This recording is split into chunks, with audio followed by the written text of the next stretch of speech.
ইতিহাসের এক অবিস্মরণীয় অধ্যায়ে আমরা আজকে আলোচনা করব। এক ছেলের গল্প যে জন্মেছিল দরিদ্র পরিবারে, এক ছেলের গল্প যে একদিন বিশ্বকে প্রমাণ করে দিয়েছিল অসম্ভব বলে কিছু নেই। আজ আমরা কথা বলবো Cristiano Ronaldo. The greatest goal scorer of all time, the best player in the Middle East, Cristiano Ronaldo. Best Middle East player, Cristiano Ronaldo. The legend of football. শুরুটা কিন্তু মোটেও ঝকঝকে ছিল না।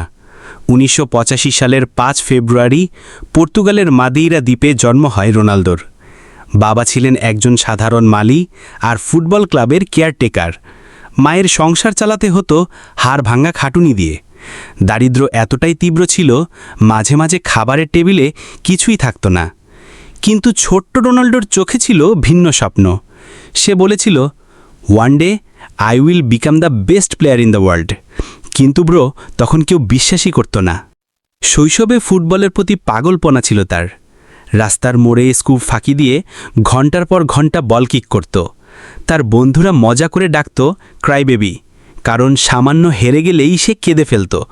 কিন্তু সেই কান্নার ভেতরে ছিল জেদ, ছিল আগুন। 11 বছর বয়সে সে চলে আসে লিসবনে।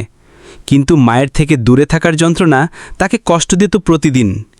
ছোট্ট একটি রুম, একসাথে অনেক বাচ্চা, খাবার নেই, কাপড় নেই, তবুও ফুটবল ছিল তার একমাত্র আশ্রয়। ক্লাইম্যাক্স শুরু হয় এখান থেকেই। 14 বছর বয়সে রোনালদো স্কুল ছেড়ে দেয়। সবাই বলেছিল এটা বড় ভুল, কিন্তু সে জেদ করে বলেছিল, no, football is my school, my life, my future. কঠোর পরিশ্রম শুরু হয়। দিনে 6-7 ঘন্টা প্র্যাকটিস, ডায়েট কন্ট্রোল, শরীর গঠন। কিন্তু হঠাৎই জীবনের সবচেয়ে বড় ধাক্কা আসে। চিকিৎসকরা জানালেন, ক্রিস্টিয়ানো, তোমার হৃৎপিণ্ডের সমস্যা আছে, হয়তো তোমার ফুটবল ক্যারিয়ার এখানেই শেষ। ভাবতে পারো ব্রো, যে ছেলে ফুটবল ছাড়া কিছু কল্পনা করতে পারে না, তাকে বলা হলো আর খেলতে পারবে না। রোনালদো হাল ছাড়েনি। সার্জারির জন্য হাসপাতালে গেল। সফল অপারেশনের পর মাত্র 1 সপ্তাহের মধ্যেই সে আবার মাঠে নেমে পড়ে। দর্শকরা বিশ্বাসই করতে পারছিল না। এটাই ছিল তার জীবনের প্রথম বড় টুইস্ট। এরপর শুরু হয় স্বপ্ন পূরণের দৌড়।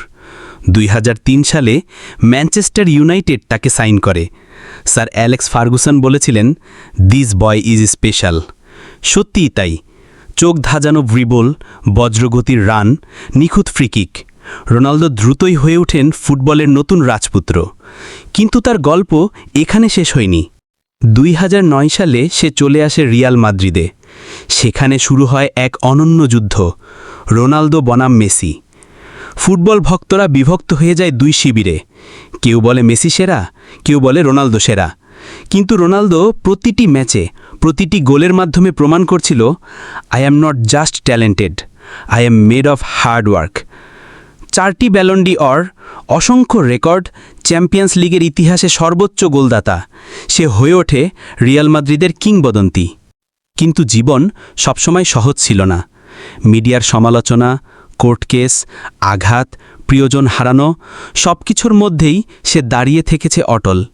তার একটাই উত্তর ছিল মাঠে পারফরমেন্স। 2016 সালের ইউরো ফাইনালে যখন সে আঘাত পেয়ে মাঠ ছাড়ে, তখন অনেকে ভেবেছিল শেষ হয়ে গেল সব। কিন্তু সাইডলাইনে দাঁড়িয়ে পুরো দলকে নেতৃত্ব দেয়।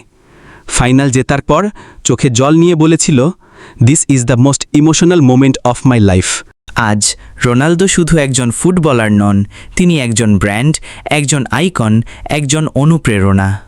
ফুটবলে তার রেকর্ড ভাঙা যাবে হয়তো, কিন্তু তার জেদ, তার পরিশ্রম, তার সংগ্রাম, সেগুলো চিরকাল অমর হয়ে থাকবে।